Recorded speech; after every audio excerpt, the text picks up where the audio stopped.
সুপ্রিয় কলিজার ভাই বন্ধুরা, আসসালামু আলাইকুম।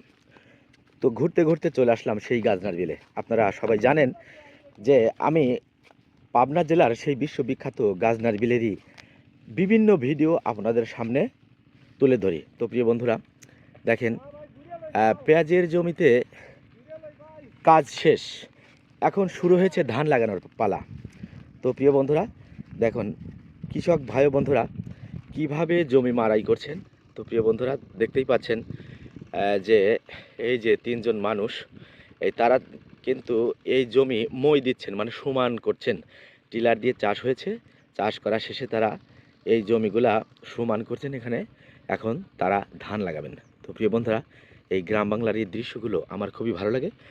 আর আমি এই ভিডিওগুলো আপনাদেরকে দেখাতে পেরেই নিজেকে এত আনন্দ বোধ করি যা বলে বোঝাতে পারবো না। তো প্রিয় বন্ধুরা, এই অবস্থা দেখতে পাচ্ছেন। এই যে বন্ধুরা, আর একটা ব্যাপার, সেটা হলো যে এই যে বিলের মাঝখানে একটা ঘর দেখতে পাচ্ছেন না, সেখানে কিন্তু মেশিন বসানো হয়েছে। এই মেশিন দিয়েই কিন্তু এই সব জমিতে সেচ প্রকল্প, এটা কিন্তু মানে এই ধানের জমিতে পানি দেওয়ার জন্যই কিন্তু এই ঘরটা তৈরি করা হয়েছে বন্ধুরা। তো প্রিয় বন্ধুরা, এই হলো অবস্থা।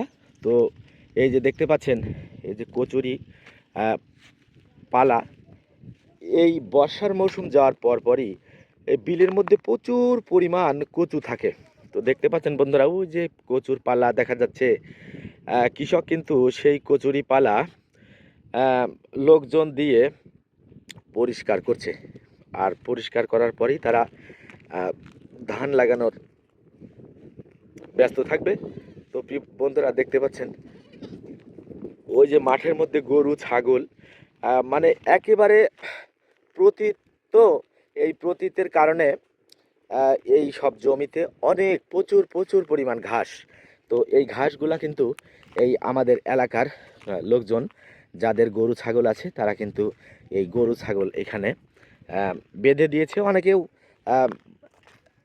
ছেড়ে দিয়ে বসে আছে। তো যেহেতু পুরা বিলি ফাঁকা, তো সেহেতু তো এই সব জমিতে যে ঘাস হয়েছে, সেই ঘাস কিন্তু অবাধে মানে মনের আনন্দে এই গরু ছাগল কিন্তু খেয়ে যাচ্ছেন। তো প্রিয় বন্ধুরা, এত সুন্দর দৃশ্য আসলে গ্রাম বাংলাতে থাকলে এই দৃশ্যগুলো উপভোগ করা যায়।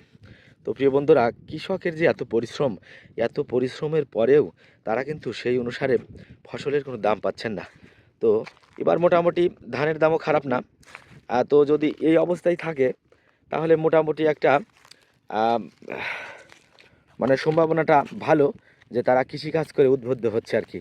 তো প্রিয় বন্ধুরা, এই ধানের আবার আর একটা কথা, এই ধানের জমিতে যারা কাজ করেন তাদের কিন্তু জন প্রতি এক একজনকে 1000 টাকা করে গুনতে হয়। তো প্রিয় বন্ধুরা, আসলে পরিশ্রম, অনেক পরিশ্রম। এই কৃষিকাজ করা এত যে পরিশ্রম, আপনাদেরকে বলে বোঝাতে পারবো না। তো এক মেশিনওয়ালা ভাই তার ঘর কিন্তু নির্মাণ করে ফেলেছেন। তো এখানে আবার কিন্তু সে থাকেন, যদি না থাকেন তাহলে কিন্তু এই ঘরে যে মেশিন থাকে, সেই মেশিনটা কিন্তু চুরি হয়ে যাবে।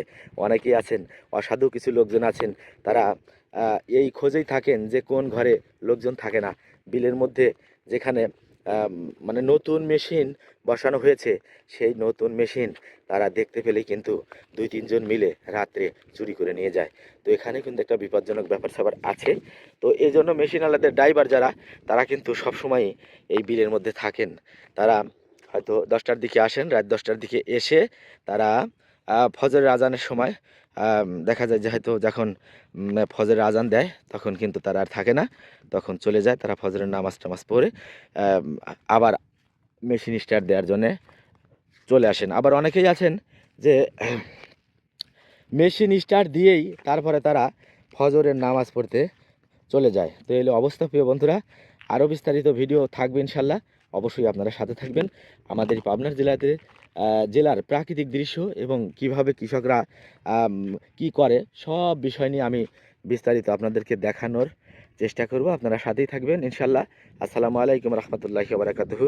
খোদা হাফেজ, ভালো থাকবেন।